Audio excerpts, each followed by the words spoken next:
Hai,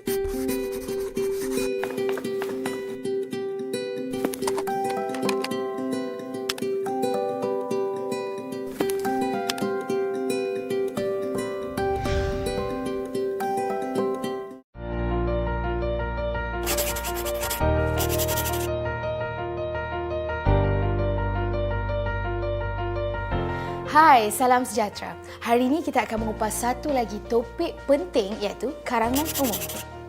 Karangan umum terkandung dalam bahagian B kertas 1 Bahasa Malaysia dan markah yang diperuntukkan ialah 100 markah. Hah? Banyak kan?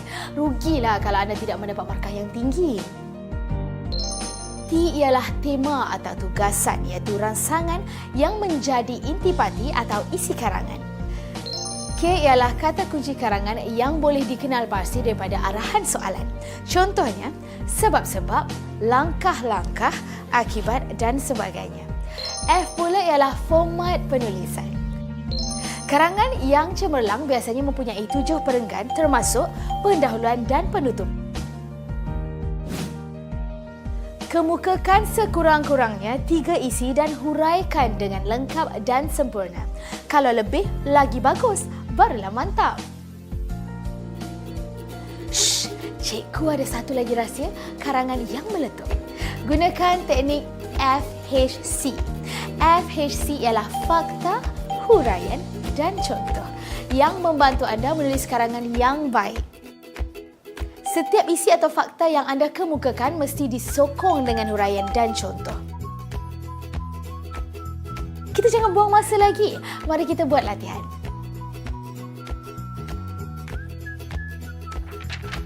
Hari ini kita fokus kepada karangan jenis pendapat atau perbincangan. Sebelum menulis karangan tu, kenalah pasti PKF-nya terlebih dahulu. Tema atau tugasan, penggunaan kad kredit. Kata kunci, implikasi. Dalam aspek implikasi, kita boleh menulis implikasi negatif atau implikasi positif atau menggabungkan implikasi negatif dan implikasi positif. Format, karangan umum.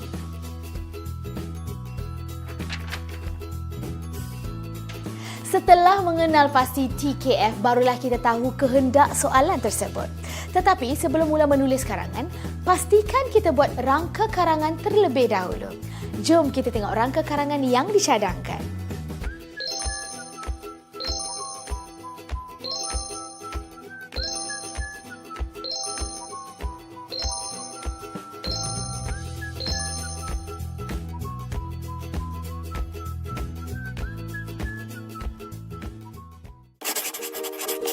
Pendahuluan. Selaras dengan kemajuan Malaysia, pelbagai kemudahan telah disediakan.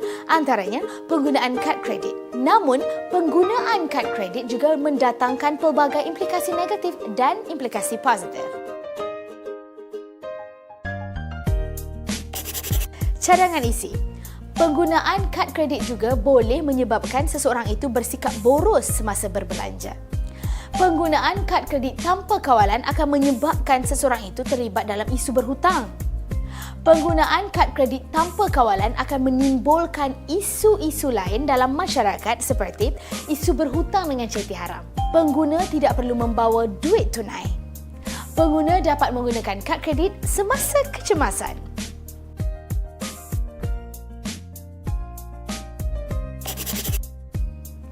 Penutupan. Secara tuntasnya, setiap individu khususnya pemilik-pemilik kad kredit haruslah menggunakan kad kredit dengan bijak supaya kehidupan seharian tidak dibebani hutang. Pernah dengar ayat cinta pandang pertama? Kalau nak pemeriksa jatuh cinta pandang pertama dengan karangan anda, pendahuluan mestilah cemerlang.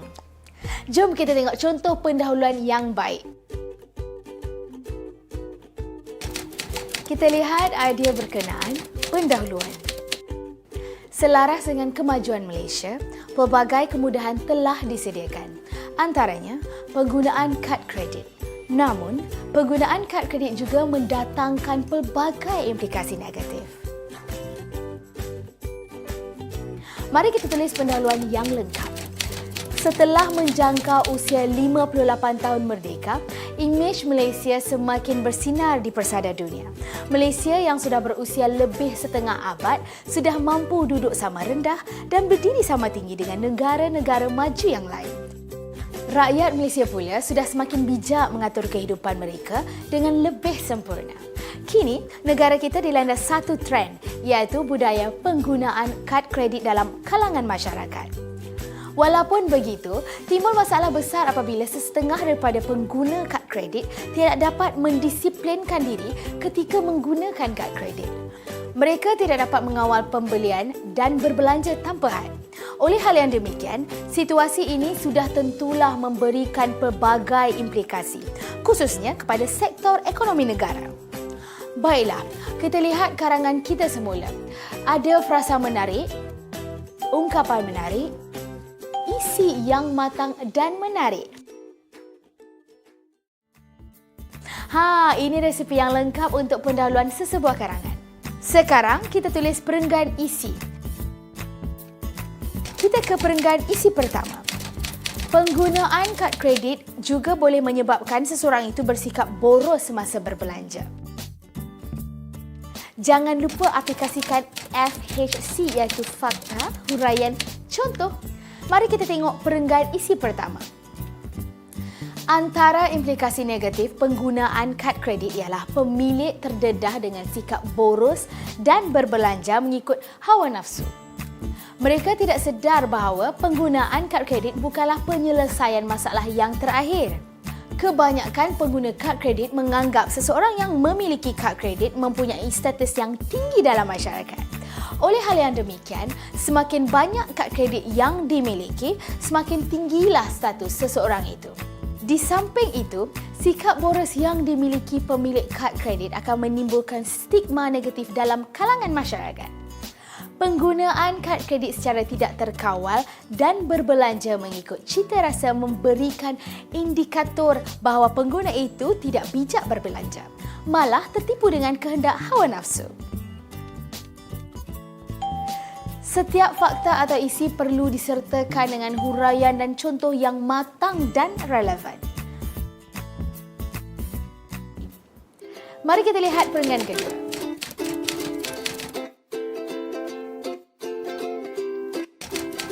Di samping itu, terdapat juga kesan negatif penggunaan kad kredit yang lain, iaitu pengguna terdedah dengan isu hutang. Walaupun isu ini nampak remeh, namun perkara seperti ini seharusnya dielakkan daripada terus berluasa. Pemilik kad kredit yang tidak berdisiplin akan menggunakan kemudahan ini untuk berbelanja melebihi kemampuan. Apabila mereka mengamalkan sikap biar papa asal bergaya, sudah tentu mereka akan dibebani dengan pelbagai hutang akibat penggunaan kad kredit yang tidak terkawal. Mereka mungkin membeli pelbagai barangan mengikut kehendak hati seperti kelengkapan rumah, aksesori kenderaan, keperluan peribadi dan sebagainya. Sikap buruk iaitu mengikut hawa nafsu ini akan menyebabkan pemilik kad kredit terus berhutang dan mungkin akan sampai ke suatu tahap mereka sudah tidak mampu membayarnya lagi. Baiklah, lengkapkan karangan dengan penggunaan penanda wacana dan ungkapan yang menarik. Di samping itu, kita menulis secara bersistematik iaitu kita menulis fakta, diikuti dengan huraian dan contoh. Kita lihat cadangan isi untuk perenggan ketiga. Penggunaan kad kredit tanpa kawalan akan menimbulkan isu-isu dalam masyarakat seperti isu berhutang dengan ceti haram. Kita ke perenggan isi ketiga. Selain itu, penggunaan kad kredit tanpa kawalan akan mendorong isu-isu lain seperti isu berhutang dengan ceti haram bagi melansaikan hutang dengan bank yang tertangguh. Sikap gali lubang tutup lubang ini akan menimbulkan kesengsaraan kepada pemilik kad kredit. Telah terbukti banyak kes yang terpapar di media masa berkaitan dengan isu hutang dengan ceti haram untuk melunaskan hutang kad kredit. Situasi ini akan bertambah runcing apabila hutang dengan ceti haram juga tidak dapat dilansaikan hingga menyebabkan keselamatan diri dan keluarga terganggu. Oleh itu, pemilik kad kredit hendaklah berbelanja mengikut keperluan dan bukannya mengikut kehendak. Pengguna yang bijak ialah pengguna yang menggunakan kad kredit dengan bijaksana. Perhatikan karangan kita. Terdapat fakta diikuti dengan huraian dan contoh. Lengkapkan karangan dengan penggunaan penanda wacana dan ungkapan yang menarik. Secara tidak langsung, kita sudah menulis perenggan secara bersistematik. Lihat bagaimana FHC boleh membantu anda untuk mengeluarkan idea yang matang. Jom kita tengok isi perenggan keempat. Pengguna tidak perlu membawa duit tunai. Mari kita lihat perenggan keempat yang lengkap. Selain itu, kad kredit juga membawa implikasi positif kepada kita iaitu penggunanya tidak perlu membawa wang tunai yang banyak semasa membeli belah. Hal ini demikian kerana membeli belah secara tunai sebenarnya mengundang risiko seperti kehilangan wang tunai ataupun kecurian. Maka, pengguna kad kredit sudah pasti akan berasa selamat dan yakin ketika membeli belah. Pengguna kad kredit yang pandai dan berhemah pasti akan dapat menguruskan diri dengan selamat dan bijaksana. Bak kata peribahasa Melayu, kalau pandai meniti buih, selamat badan sampai ke seberang. Hal ini dibuktikan dengan pembayaran menggunakan kad kredit. Ini merupakan kaedah yang paling sesuai sekiranya kita bercadang untuk membeli barangan yang bernilai tinggi seperti perabot dan kelengkapan rumah yang lain. Sekali lagi, perhatikan karangan kita. Terdapat fakta diikuti dengan huraian dan contoh. Lengkapkan karangan dengan menggunakan penanda wacana dan ungkapan yang menarik. Secara tidak langsung, kita sudah menulis perenggan secara bersistematik. Kita sudah menyiapkan 4 daripada 5 isi karangan kita. Mari kita siapkan perenggan isi yang terakhir. Pengguna dapat menggunakan kad kredit semasa kecemasan. Kita teruskan dengan perenggan yang lengkap. Implikasi terakhir berhubung penggunaan kad kredit ialah kita dapat menggunakan kad kredit tersebut dalam keadaan kecemasan. Kita tidak dapat menjangkakan sebarang musibah yang mungkin akan menimpa diri kita. Dalam keadaan tersebut, berkemungkinan besar kita akan memerlukan duit yang banyak. Kad kredit boleh dijadikan sebagai pilihan dalam keadaan tersebut. Bak kata pepatah, sedia payung sebelum hujan. Kad kredit boleh digunakan ketika menghadapi keadaan sedemikian. Sewaktu ditimpa kemalangan dan memerlukan rawatan yang rapi, hospital swasta akan menjadi pilihan individu yang berkenaan. Dalam aspek kos rawatannya yang tinggi, kita dapat menggunakan kad kredit untuk melangsaikan kos tersebut. Kita lihat fakta dalam perenggan ini. Seterusnya, huraian dan contoh. Karangan kita juga mempunyai penanda wacana dan ungkapan yang menarik serta peribahasa. Idea untuk penulisan penutupan. Secara tuntasnya, setiap individu khususnya pemilik-pemilik kad kredit haruslah menggunakan kad kredit dengan bijak supaya kehidupan seharian tidak dibebani hutang. Mari kita lihat perenggan yang lengkap. Secara tuntasnya, masyarakat haruslah bijak dan matang dalam penggunaan kad kredit. Kad kredit bukanlah alat untuk menunjukkan kemewahan tetapi seharusnya digunakan untuk keperluan yang terdesak. Disiplin kendiri harus dimantapkan agar isu muflis akibat kad kredit dapat diatasi. Pihak media massa sepatutnya mengewawarkan keburukan dan penyalahgunaan kad kredit dalam kalangan masyarakat, khususnya generasi muda agar dapat dijadikan pedoman. Jika semua pihak bersatu hati bagi au dengan tebing, maka masalah penyalahgunaan kad kredit akan dapat dikurangkan dalam kalangan masyarakat. Setiap penutup karangan mesti didahulukan dengan penanda wacana seperti secara tuntasnya atau kesimpulannya. Markah lebih akan diberikan jika anda boleh selitkan beberapa peribahasa atau pepatah yang berkaitan dengan isu yang dibincangkan. Jom tengok karangan lengkap.